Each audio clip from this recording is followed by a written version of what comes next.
मंगलाचरण।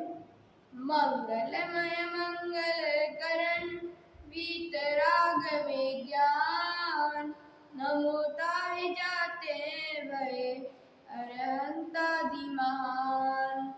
करि मंगल करियो महा ग्रंथ करण को काज, जाते मिले समाज सब पावे निज पद राज।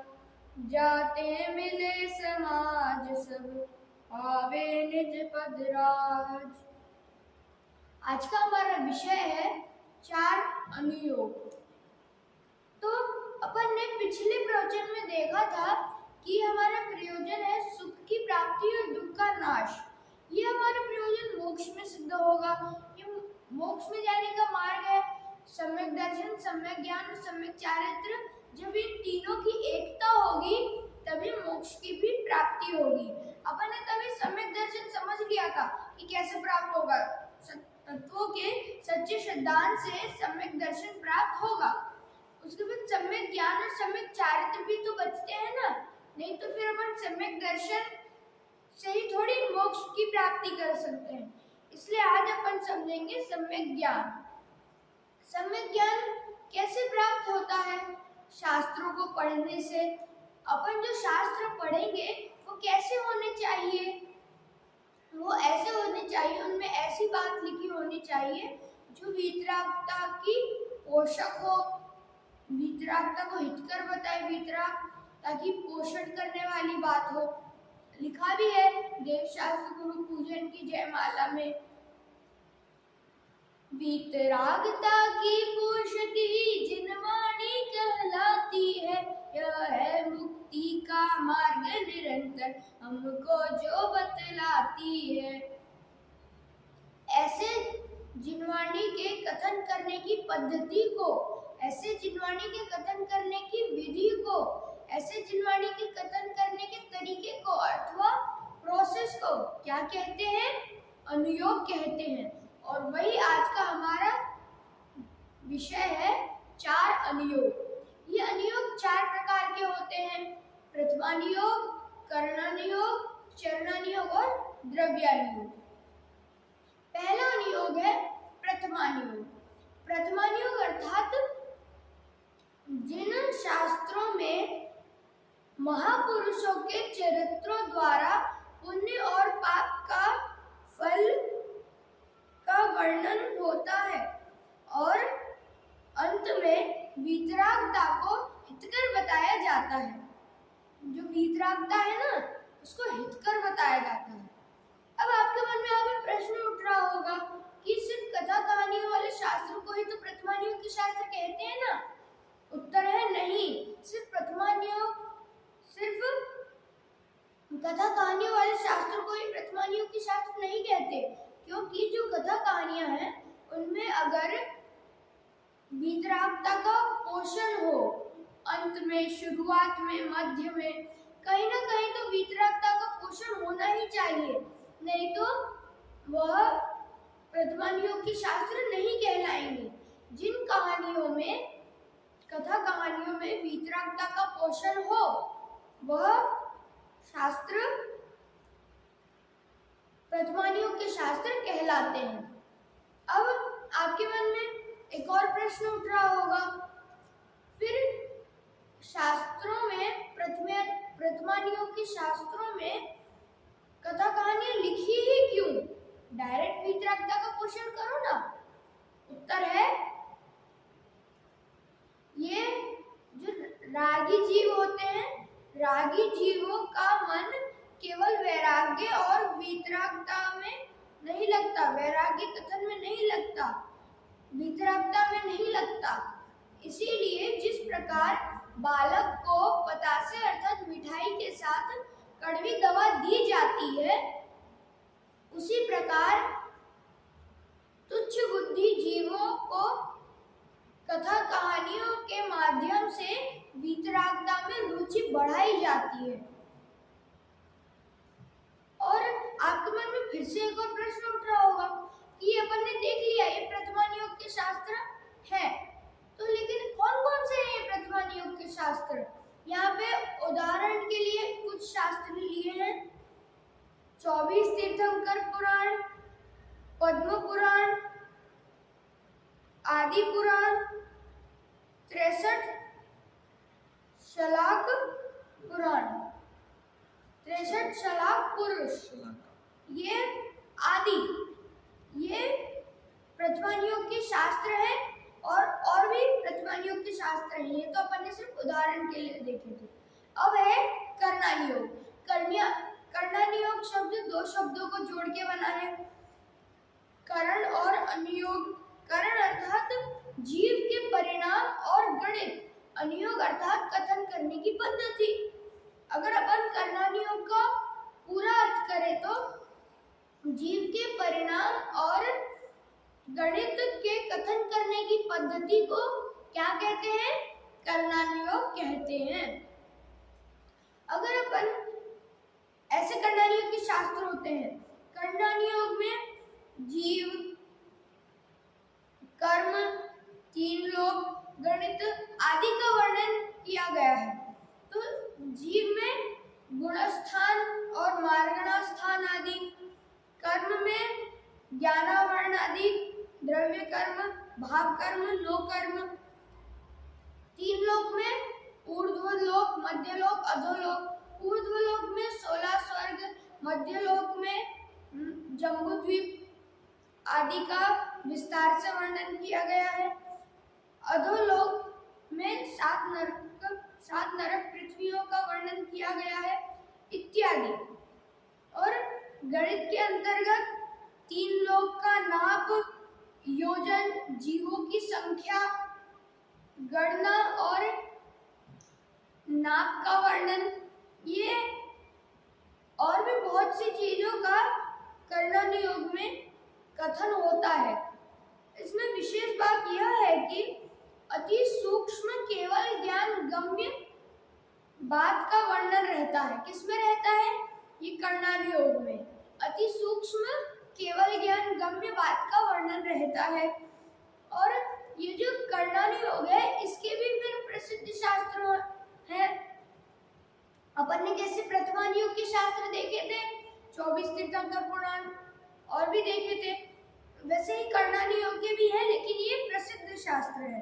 गोमट सार जीवकांड, गोमट सार कर्मकांड, लब्धि सार, क्षपणा सार, त्रिलोक सार आदि, ये जो भी अपन ने नाम देखे ग्रंथों के, ये सारे कर्णानियोग के प्रसिद्ध शास्त्र हैं। ये हो गया कर्णानियोग। अब है चरणानियोग। चरणानियोग शब्द भी 2 शब्दों को जोड़ के बना है। कौन कौन से शब्द? चरण और अनुयोग। चरण अर्थात आचरण, चरण अर्थात आचरण। किसका आचरण? तो श्रावक का आचरण और मुनिराज का आचरण। अनुयोग अर्थात कथन करने की पद्धति। अगर अपन चरणानियोग का पूरा अर्थ करें तो श्रावक का आचरण और मुनिराज के आचरण के कथन करने की पद्धति को चरणानियोग कहते हैं। और यह जीव पाप छोड़कर धर्म में लगे अर्थात वीतरागता में वृद्धि करे, ऐसा अनेक युक्तियों से कथन किया जाता है। किसमें किया जाता है? चरणानियोग में। अभी अपना कौन सा चल रहा है अनुयोग? चरणानियोग। इसमें सुभाषित नीति शास्त्रों की पद्धति मुख्य है। किनकी पद्धति मुख्य है? सुभाषित नीति शास्त्रों की पद्धति मुख्य है। श्रावक और मुनिराजों के आचरण नियमों का वर्णन जिसमें होता है, वह भी कर्णानियोग के शास्त्र है। कर्णानियोग नहीं, चरणानियोग। और ये जो चरणानियोग है, इसमें स्थूल बुद्धि गोचर कथन होता है। स्थूल बुद्धि गोचर कथन अर्थात स्थूल अर्थात आसानी से, बुद्धि गोचर अर्थात समझ में आए, ऐसा कथन किया जाता है। जो बात आसानी से समझ में आए, ऐसा चरणानियोग में समझाया गया है। चरणानियोग के भी कई शास्त्र होते हैं, जैसे कि रत्नकरण श्रावकाचार, पुरुषार्थ सिद्धि उपाय, मूलाचार, आदि। ये अपन ने उदाहरण के लिए देखे थे, और भी बहुत सारे चरणानुयोग के शास्त्र हैं। अब अपना आखिरी अनुयोग है द्रव्यानुयोग। द्रव्यानुयोग शब्द भी दो शब्दों को जोड़ के बना है, द्रव्य और अनुयोग। द्रव्य अर्थात छह द्रव्य, 7 तत्व, 9 पदार्थ इत्यादि। अनुयोग अर्थात कथन करने की पद्धति। अगर अपन द्रव्यानुयोग का पूरा अर्थ करें तो 6 द्रव्य, 7 तत्व, 9 पदार्थ इत्यादि का वर्णन जिसमें होता है वह द्रव्यानुयोग के शास्त्र कहलाते हैं। अर्थात 6 द्रव्य, 7 तत्व, 9 पदार्थ इत्यादि के कथन करने की पद्धति को द्रव्यानुयोग कहते हैं। द्रव्यानुयोग में स्व और पर भेद विज्ञान का कथन है, वर्णन है। स्व अर्थात आत्मा और पर अर्थात आत्मा को छोड़ के सारे पर पदार्थ, आत्मा को छोड़ के जितनी भी चीजें हैं वो सब कुछ पर में आएंगी। इनमें भिन्न भिन्न करना कि स्व अलग है, आत्मा अलग है और बाकी सब चीजें अलग है, ऐसा वर्णन दिया गया है द्रव्यानुयोग में। आत्म परिणामों की मुख्यता से कथन होता है। 3 परिणाम है, शुभ, अशुभ और शुद्ध। ये तीनों परिणामों का कथन द्रव्यानुयोग में दिया गया है। न्याय शास्त्र की पद्धति द्रव्यानुयोग के शास्त्रों में मुख्य होती है। तो आपके मन में प्रश्न उठ रहा होगा कि न्याय शास्त्र की पद्धति क्यों मुख्य होती है द्रव्यानुयोग के शास्त्रों में? समाधान है, इस अनुयोग तत्व निर्णय करने की मुख्यता है। अर्थात तत्व निर्णय अर्थात क्या? तत्व निर्णय अपन सिर्फ युक्ति और न्याय से ही कर सकते हैं। तत्व निर्णय अपन कौन दो चीजों से कर सकते हैं? युक्ति और न्याय। और ये द्रव्यानुयोग के भी शास्त्र हैं। उदाहरण के लिए अपन देखते हैं, समयसार, प्रवचनसार, नियमसार आदि शास्त्र द्रव्यानुयोग के कहलाते हैं। और आपके मन में प्रश्न उठ रहा होगा, कुछ लोग कहते हैं कि अध्यात्म शास्त्र में द्रव्यानुयोग के शास्त्रों के बाह्याचर को हीन बताया जाता है। द्रव्यानुयोग के शास्त्रों में बाह्याचर को हीन बताया जाता है। बाह्याचर अर्थात क्या? बाह्याचार है ना, व्रत, शील, संयम, नियम, ये बाह्याचर कहलाते हैं और इनको हीन बताया जाता है। अर्थात इनका निषेध किया जाता है, इनको गौण किया जाता है, इनको निरर्थक बताया जाता है, इनको बेमतलब का बताया जाता है।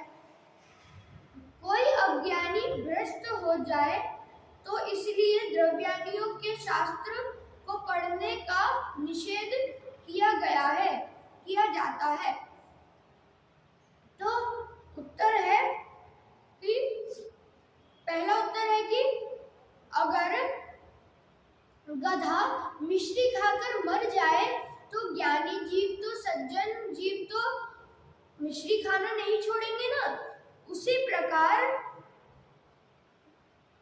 अज्ञानी जीव द्रव्यानुयोग के शास्त्रों को पढ़ के अगर भ्रष्ट हो जाए तो ज्ञानी जीव तो द्रव्यानुयोग के शास्त्रों को पढ़ना नहीं छोड़ेंगे, इनका अध्ययन तो नहीं छोड़ेंगे ना। ये हो गया पहला उत्तर। अब दूसरा उत्तर, ये जो भ्रष्ट जीव है ये भ्रष्ट हो गया तो इसके क्या नुकसान हुआ? नुकसान ये हुआ कि पहले भी मिथ्या दृष्टि था, अभी भी मिथ्या दृष्टि है, इसमें कोई नुकसान नहीं हुआ। और बाह्याचार को पालन करने से वो सुगति में जाने वाला था, लेकिन अब कुगति में जाएगा बाह्याचार का निषेध करके। परंतु सुगति में जाए चाहे कुगति में जाए, रहना तो उसको संसार में ही है, मोक्ष मार्ग में तो नहीं लग रहा है ना वो। अब अपन देखेंगे कि फायदे क्या हुए। अब द्रव्यादियों के शास्त्रों को पढ़ने से क्या फायदे हुए कि इसके अध्ययन से बहुत सारे जीव मोक्ष मार्ग में लगते हैं, है ना। ये जो द्रव्यादियों के शास्त्र हैं, इसके अध्ययन से बहुत सारे जीव मोक्ष मार्ग में लगते हैं, जिससे बहुत सारे जीवों का भला होता है। मोक्ष मार्ग का मूल उपदेश जो है वो तो अध्यात्म शास्त्र में ही दिया गया है। अध्यात्म शास्त्र कौन सा है? किसका शास्त्र है? द्रव्यादियों का शास्त्र। इसका उपदेश तो सिर्फ अध्यात्म शास्त्र में ही दिया गया है, मूल उपदेश। इसीलिए अध्यात्म शास्त्र का निषेध अर्थात मोक्ष मार्ग का निषेध कहलाएगा। अब आपके मन में एक और प्रश्न उठता है, हमने तो सुना है पहले प्रथमानियोग के शास्त्र पढ़कर हमें स्वाध्याय को प्रारंभ करना चाहिए। पहले प्रथमानियोग, फिर करणानियोग, चरणानियोग, द्रव्यानियोग, जिस क्रम से अभी अपन ने पढ़े अनियोग, आपके मन में यही आ रहा होगा प्रश्न कि इनको हमें इसी क्रम से पढ़ना चाहिए। तो यहाँ पे समाधान है, पहले उसका अध्ययन करो, फिर इसका अध्ययन करो, ऐसा कोई नियम नहीं है। हमें अपने परिणामों की अवस्था देखकर जिसके अभ्यास से धर्म में रुचि बढ़े, धर्म में प्रवृत्ति हो, उसी का अध्ययन करना चाहिए। अथवा कभी प्रथमानियोग, कभी चरणानियोग, कभी द्रव्यानियोग, कभी करणानियोग, ऐसे बदल कर पढ़ना चाहिए। और किन्हीं शास्त्रों में तो 2-3 अनियोगों की बात एक साथ ही आ जाती है, एक ही शास्त्र में आ जाती है।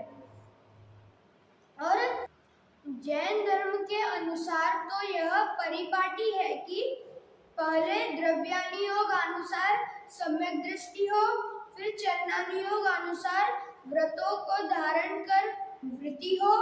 इसलिए मुख्यतः निचली दशा में ही द्रव्यानियोग कार्यकारी है।